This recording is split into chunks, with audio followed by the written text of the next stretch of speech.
Hi friends, ಎಲ್ಲ ಹೇಗಿದ್ದೀರಾ? ನೀವೆಲ್ಲ ಚೆನ್ನಾಗಿದ್ದೀರಿ ಅಂತ ಭಾವಿಸುತ್ತಾ ನೋಡಿ, ವಿಡಿಯೋದಲ್ಲೇ ಕಾಣ್ತಾ ಇದೆ ಈ ದಿನ ನಾವು ಎಲ್ಲಿಗೆ ಹೋಗ್ತಾ ಇದ್ದೀವಿ ಅಂತ ನೋಡಿರ್ತೀರ ಅಂದ್ಕೊಂಡಿದ್ದೀನಿ.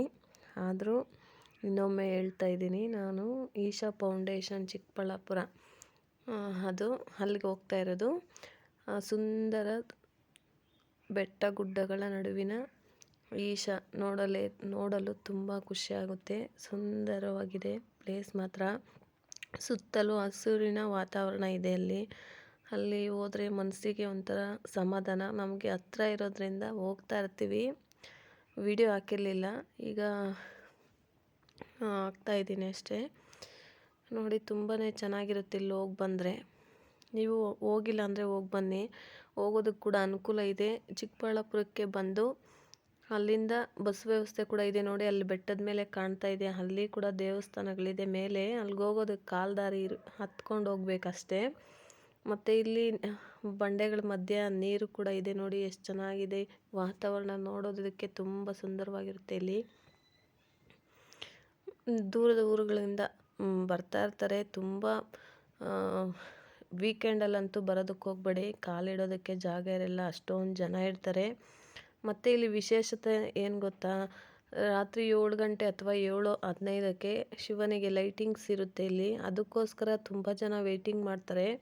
ಅದನ್ನು ನೋಡೋದಕ್ಕೆ 2 ಕಣ್ಣು ಸಾಕಾಗೋದಿಲ್ಲ, ಅಷ್ಟು ಚೆನ್ನಾಗಿರುತ್ತೆ. ನೀವು ಒಮ್ಮೆ ಬಂದಿಲ್ಲ ಅಂದರೆ ಒಮ್ಮೆ ವಿಸಿಟ್ ಮಾಡಿ. ನಮ್ಮ ಚಿಕ್ಕಬಳ್ಳಾಪುರದಲ್ಲಿ ಈಗ ತುಂಬ ಪ್ರಸಿದ್ಧಿಯನ್ನು ಪಡೆದುಕೊಂಡಿರುವ ದೇವಾಲಯಗಳಿವೆ.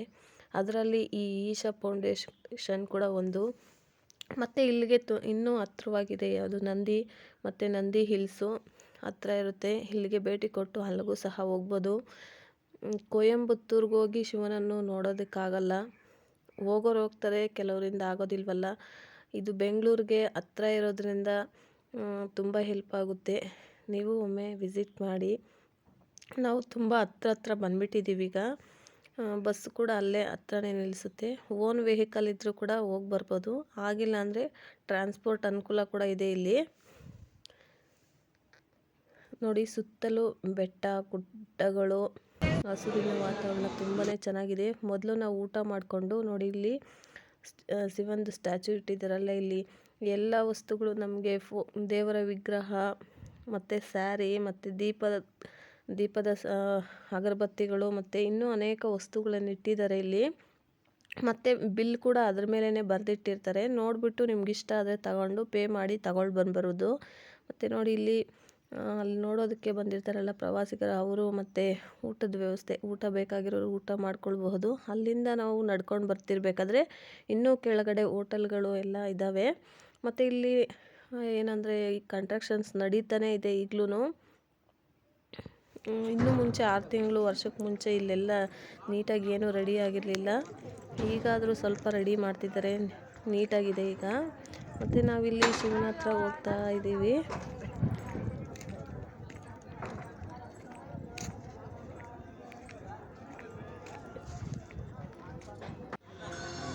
ನೋಡಿ, ಅಲ್ಲಿ ನಾಗಾರಾಧನೆ ಮತ್ತು ಶಿವನನ್ನು ಅಲ್ಲಿ ಲಿಂಗದಲ್ಲಿಟ್ಟು ಪೂಜೆ ಮಾಡ್ತಾರೆ. ನಿಮ್ಮ ಪೂಜಾ ಸಾಮಗ್ರಿಗಳನ್ನು ಅಲ್ಲಿ ಕೊಡ್ತಾರೆ, ದುಡ್ಡು ಕೊಟ್ಟು ತಗೊಂಡು. ಮತ್ತು ಪೂಜೆ ಎಲ್ಲ ಮುಗಿಸ್ಕೊಂಡು ನಮಸ್ಕಾರ ಹಾಕ್ಕೊಂಡು ಈಚೆ ಬರಬೇಕು. ಅಲ್ಲಿ ಫೋಟೋ ತೆಗಿಯೋದಕ್ಕೆ ಬಿಡಲ್ಲ. ಯಾವಾಗಲೂ ಅಲ್ಲಿ ಶಿವ ಮಂತ್ರ, ಶಿವ ಧ್ಯಾನ ಮಾಡ್ತಾನೆ ಇರ್ತಾರೆ. ತುಂಬಾ ಚೆನ್ನಾಗಿರುತ್ತೆ ಕೂಡ. ಅದನ್ನು ಕೇಳಿಸ್ಕೊಳ್ಳೋದೇ ಒಂದು ಖುಷಿ. ಮತ್ತು ನಾನು ಅಲ್ಲಿಂದನೇ ವೀಡಿಯೋ ಮಾಡ್ಕೊಳ್ತಾ ಇದ್ದೀನಿ. ಎಷ್ಟು ಚೆನ್ನಾಗಿರುತ್ತೆ ಅಂದರೆ ಮನಸ್ಸಿಗೆ ಏನೋ ಒಂಥರ ಸಮಾಧಾನ, ಖುಷಿಯಾಗುತ್ತೆ. ನಾನು ಆದಷ್ಟು ಹೆಚ್ಚಿಗೆ ಶಿವನನ್ನು ಇಷ್ಟಪಡೋದ್ರಿಂದ ನಾನು ಆಗಾಗ ಭೇಟಿ ಕೊಡ್ತಾನೆ ಇರ್ತೀವಿ. ನೀವು ಒಮ್ಮೆ ಇಷ್ಟ ಆದರೆ ಬಂದು ನೋಡಿ ವಿಸಿಟ್ ಮಾಡಿ ಅಂತಲೇ ಹೇಳ್ತೀನಿ. ಮತ್ತು ಶಿವನನ್ನು ನಮಸ್ಕಾರ ಮಾಡಿಕೊಂಡು ದರ್ಶನ ಮಾಡಿಕೊಂಡು ಈ ಕಡೆ ಬರ್ತಿರ್ಬೇಕಾದ್ರೆ ಅಲ್ಲಿ ವಿಡಿಯೋ ಮಾಡ್ತಿದ್ದೆ. ನೋಡಿ, ಶಿವನ ಮುಂದಿನ ನಂದಿ, ಮತ್ತು ನೋಡಿ ಅದು ನೇರವಾಗಿ ಕಾಣ್ತಿದೆಯಲ್ಲ, ಅದು ನಾಗಮಂಟಪ. ಮತ್ತು ಇಲ್ಲಿ ಕೂಡ ನಿಮಗೆ ಶಿವಂದು ಸ್ಟ್ಯಾಚು ಮತ್ತು ಅಲ್ಲಿನ ಕೆಲವು ಸಾಮಗ್ರಿ ಏನಾದರೂ ಬೇಕಾದರೆ ತಗೋಬಹುದು ಅಲ್ಲಿ ಕೂಡ. ಮತ್ತು ಸುತ್ತಲೂ ನೋಡಿ ಎಷ್ಟು ಸುಂದರವಾಗಿದೆ ಅಂತ. ಇದನ್ನೆಲ್ಲ ನೋಡಿಕೊಂಡು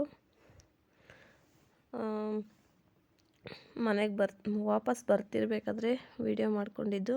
ಮತ್ತು ವಿಶೇಷವಾಗಿ ಇಲ್ಲಿ ಸಂಕ್ರಾಂತಿ ಹಬ್ಬದ ದಿವಸ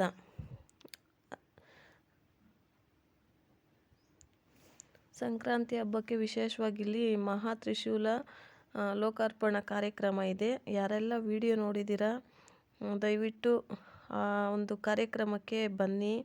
ತುಂಬ ವಿಜೃಂಭಣೆಯಿಂದ ಕಾರ್ಯಕ್ರಮ ನಡೆಸ್ಕೊಡ್ತಾರೆ. ಸದ್ಗುರುಗಳು ಕೂಡ ಆ ದಿನ ಇರ್ತಾರೆ ಅಲ್ಲಿ. ನಾನು ವಿಡಿಯೋ ಲಾಸ್ಟಲ್ಲಿ ಆ ಒಂದು ಮಾಹಿತಿನ ಹಾಕಿರ್ತೀನಿ,